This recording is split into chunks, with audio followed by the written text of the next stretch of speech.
नमस्कार, आप देख रहे हैं टसन न्यूज और मैं हूं अनिमेश सिंह। आज इस सारण जिले के परसा में मौजूद हैं। परसा में अखंड ज्योति आई हॉस्पिटल के प्रांगण में मौजूद हैं। इसके दरमियान ही हमारे साथ इंग्लैंड से आए हुए सत्यव्रत शर्मा जी मौजूद हैं, जो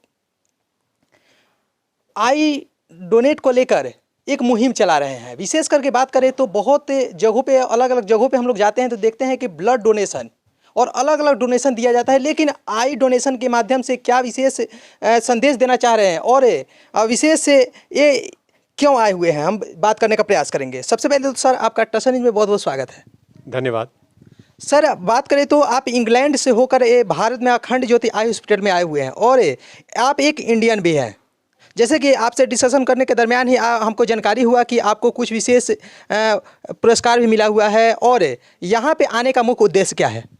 यहाँ आने का सौभाग्य मुझे प्राप्त हुआ। मुख्य उद्देश्य यही है कि मैं नेत्रदान के बारे में लोगों में जागरूकता पैदा कर सकूं और साथ ही में ऐसा सहयोग अखंड ज्योति को दे पाऊं कि वो कॉर्निया के ट्रांसप्लांटेशन के लिए काम पूरा कर सके। इस समय वो बहुत अच्छा काम कर रहे हैं, पर इससे अगला लेवल जो थोड़े से लोगों को लाभ देगा, लेकिन वो थोड़े से लोगों को पूरा लाभ देगा, वो है कॉर्निया ट्रांसप्लांट। तो उसमें इनका प्रयास बहुत अच्छा है, सुखद है, पर उसमें हमारा योगदान रहेगा। एंड हमने कोशिश ये भी की है कि इंग्लैंड से इनका तारतम्य जोड़ दिया जाए। तो वहाँ विकसित देश होने के नाते वहाँ ये सब बातें बहुत नॉर्मल हैं। इंडिया में भी बहुत सी जगह कॉर्निया ट्रांसप्लांट होते हैं, बहुत सी जगह होते हैं, पर यहाँ इस क्षेत्र में अखंड ज्योति के माध्यम से बहुत से लोगों को लाभ पहुँचेगा। सर, बात करें तो यहाँ पे बहुत सारे सुदूर इलाकों में बहुत सारे लोगों की जानकारी नहीं हो पाती है। एजुकेशन की बहुत सारी कमी है और एजुकेशन की कमी के कारण बहुत सारे लोगों को जानकारी नहीं हो पाती है। तो क्या आपको, जो आप मुहिम को ये सुदूर इलाकों में चला रहे हैं, ये सक्सेस हो पाएगा? निश्चित हो पाएगा, क्योंकि जब प्रयास करो तो जो खुद की सहायता करते हैं उनकी भगवान भी सहायता करते हैं। और ये पक्की बात है कि अखंड ज्योति के मन में जो समाया हुआ है कि लोगों को दृष्टि देनी है, उसमें ये पूरी तत्परता के साथ अब भी काम कर रहे हैं और आगे और भी लगन से काम करेंगे। तो मुझे पक्का विश्वास है कि इनके प्रयास सफल होंगे। यदि लोगों में जानकारी नहीं है तो उसमें कुछ हद तक हमारा भी उत्तरदायित्व बनता है।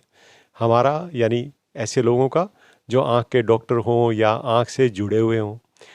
हमारे प्रयास में यदि कोई कमी रह गई और लोगों में जागरूकता नहीं हो पाई तो किसी समय भी सुधारा जा सकता है, और आज से बढ़ के तो और कोई तरीका हो ही नहीं सकता।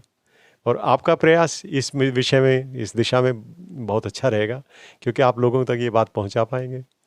सर, जो आई डोनेट करना चाहते हैं, अंग दान करना चाहते हैं, तो उनके लिए क्या प्रोसेस क्या है, कैसे आगे कर सकते हैं? जैसे कि आई दान, आँख दान, और विशेष करके जो पूरा शरीर का है अंगदान, वो कैसे कर सकते हैं सर? ये दो अलग अलग बातें हैं। अंगदान अलग बात है, उससे मैं थोड़ी देर बाद में बात करूंगा। लेकिन आई के लिए ये बात ज़रूरी है समझनी कि जीते जी आप आँख नहीं दे सकते, ना ही देनी चाहिए, क्योंकि ये थोड़ी संभव है कि आपका नुकसान और किसी का लाभ हो। ऐसा होना चाहिए कि आपका कोई नुकसान ना हो, दूसरे को लाभ हो। वो केवल मृत्यु के बाद ही हो सकता है। तो मृत्यु के बाद यदि आप आँख देना चाहें तो एक व्यक्ति के माध्यम से 2 पुरुषों को या 2 महिलाओं को दृष्टि दी जा सकती है। उसमें लगभग मृत्यु के बाद 12 घंटे तक आँख निकाली जा सकती है, और आँख निकालने के लिए जो ट्रेनिंग है वो अखंड ज्योति देगी। वहाँ लोग तब जाएंगे जब उनके परिवार के लोग इनको सूचना देंगे, और सूचना के लिए 24 घंटे 7 दिन एक नंबर रहता है।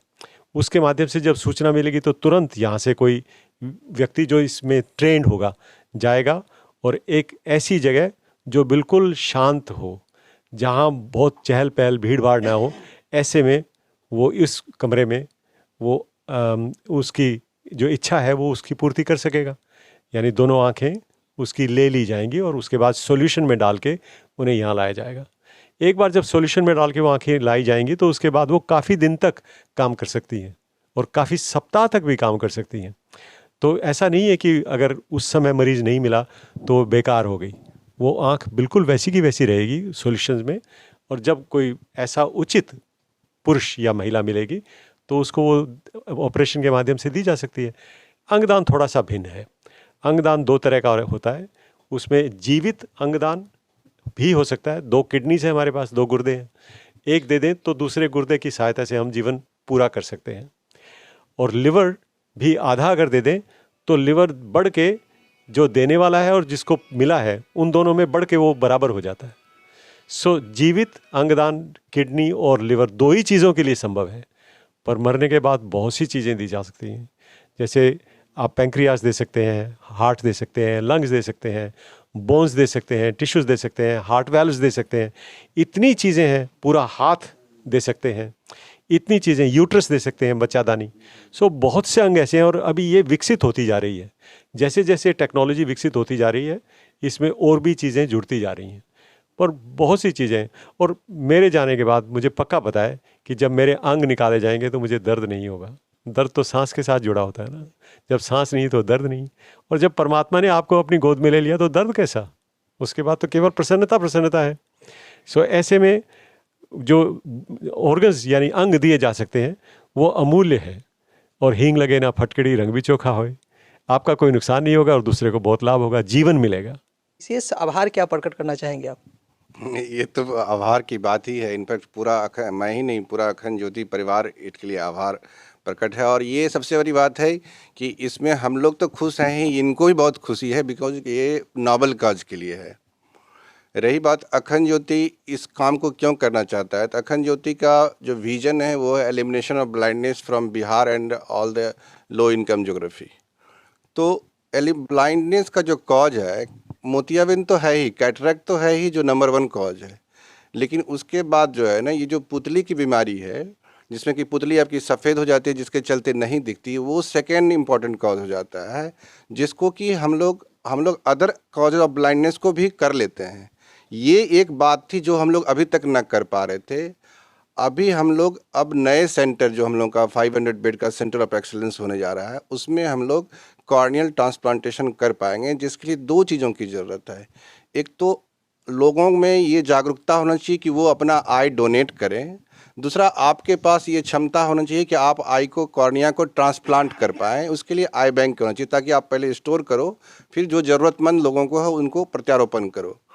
तो आज हम लोगों ने इनके साथ, इनके इच्छा के अनुसार यहाँ के निकटवर्ती गाँव में गया, जहाँ पर हम लोगों ने देखा काफ़ी लोग जिज्ञासु लगे, उनमें वो जानना चाहते थे क्या होता है नेत्रदान। तो हम लोग काफ़ी इस पर आशान्वित हैं कि हम लोग 1 साल के अंदर ये सेवा शुरू कर पाएंगे।